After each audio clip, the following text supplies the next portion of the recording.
வணக்கம். இன்றைய செய்திகள். டெல்லி முதலமைச்சர் ரேகா குப்தா மீதான தாக்குதலை ஆம் ஆத்மி மற்றும் காங்கிரஸ் கண்டித்துள்ளன. அதே நேரத்தில் தேசிய தலைநகரில் பெண்கள் பாதுகாப்பு பிரச்சினை குறித்து காவல்துறையினரிடம் அவர்கள் கேள்வியும் எழுப்பியுள்ளனர். மகாராஷ்டிரா மாநிலத்தில் வாக்காளர் பட்டியலில் இருந்து சில வாக்காளர்கள் நீக்கப்பட்டதாக குற்றம் சாட்டிய தேர்தல் ஆய்வாளர் சஞ்சய்குமார் மீது 2 வழக்குகளை போலீசார் பதிவு செய்தனர். முன்னதாக 2024 நடைபெற்ற மக்களவைத் தேர்தலுக்கும் அதன் பிறகு 6 மாதங்கள் கழித்து நடைபெற்ற பேரவைத் தேர்தலுக்கும் இடையே நாகபுரி மற்றும் நாசிக் மாவட்டங்களில் சுமார் 2 லட்சம் வாக்குகள் கணிசமாக குறைந்துவிட்டதாக அவர் சமூக வலைதளத்தில் பதிவிட்டார். பின்னர் இந்த தரவுகளில் தவறு இருப்பதாக கூறி மன்னிப்பு கோரி நீக்கினார். அதற்கு முன்பாக இவரது தகவலை மக்களவை எதிர்க்கட்சித் தலைவர் ராகுல் காந்தி பகிர்ந்து தனது வாக்கு திருட்டு குற்றச்சாட்டு ஆதாரமாக குறிப்பிட்டிருந்தார். இந்நிலையில் சஞ்சய்குமார் மீது 2 பேரவை தொகுதிகளிலும் புகார் அளிக்கப்பட்ட நிலையில் அவர் மீது பாரதிய நியாய சம்ஹிதா சட்டத்தின் கீழ் 2 வழக்குகள் பதிவு செய்யப்பட்டுள்ளன. இந்தியாவுக்கு கச்சா எண்ணெய் ரஷ்யா தொடர்ந்து ஏற்றுமதி செய்து வருகிறது என்று அந்நாட்டின் முதல் துணை பிரதமர் டெனிஸ் மன்ட்ரோ தெரிவித்துள்ளார்.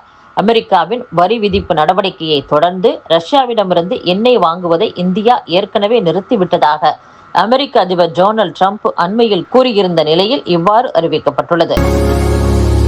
தகவல் அறியும் உரிமை சட்டத்தின் கீழ் பிரதமர் மோடியின் பட்டப்படிப்பு தொடர்பான விவரங்களை அளிக்குமாறு மத்திய தகவல் ஆணையம் பிறப்பித்த உத்தரவை ரத்து செய்ய கோரும் டெல்லி பல்கலைக்கழக மனு மீதான தீர்ப்பை டெல்லி உயர்நீதிமன்றம் ஆகஸ்ட் 25ஆம் தேதிக்கு ஒத்திவைத்துள்ளது.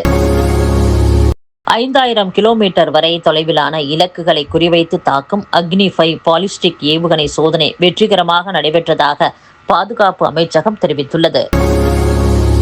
சத்தீஸ்கர் முதலமைச்சர் விஷ்ணுதேவ் சாய் தலைமையிலான மாநில அமைச்சரவை விரிவாக்கம் செய்யப்பட்டுள்ளது. முதல் முறை எம்எல்ஏக்கள் 3 பேர் புதிய அமைச்சர்களாக பதவியேற்றுள்ளனர். இதன் மூலம் அந்த அமைச்சரவையின் பலம் 14ஆக அதிகரித்துள்ளது. குஜராத்தின் அம்ரேலி மாவட்ட கடற்பகுதியில் மீன்பிடித்துக் கொண்டிருந்த 3 படகுகள் கடலில் மூழ்கின. இதில் 11 மீனவர்கள் மாயமான நிலையில் அவர்களை தேடும் பணி தீவிரப்படுத்தப்பட்டுள்ளது. காங்கோவில் கிளர்ச்சியாளர்கள் நடத்திய தாக்குதலில் 140 பேர் உயிரிழந்துள்ளனர். ருவாண்டா ராணுவத்தினரின் உதவியோடு M23 ஆயுத குழுவினர் தாக்குதல் நடத்தியதாக உள்ளூர் மக்கள் கூறியுள்ளனர். ரஷ்யா உக்ரைன் போரை முடிவுக்கு கொண்டு வரவே இந்தியா மீது அமெரிக்க அதிபர் டொனால்ட் ட்ரம்ப் வரி விதித்ததாக அந்நாட்டு வெள்ளை மாளிகை விளக்கம் அளித்துள்ளது. பாகிஸ்தானின் வடமேற்கு மற்றும் தெற்கு பகுதிகளில் ஜூன் 26ஆம் தேதி முதல் தொடர்ந்து பெய்து வரும் கனமழை மற்றும் அதனால் ஏற்பட்ட வெள்ளம், நிலச்சரிவுகள் காரணமாக உயிரிழந்தவர்களின் எண்ணிக்கை 750ஐ கடந்துள்ளது. இத்துடன் செய்திகள் நிறைவடைகின்றன. மீண்டும் நாளை சந்திப்போம். வணக்கம்.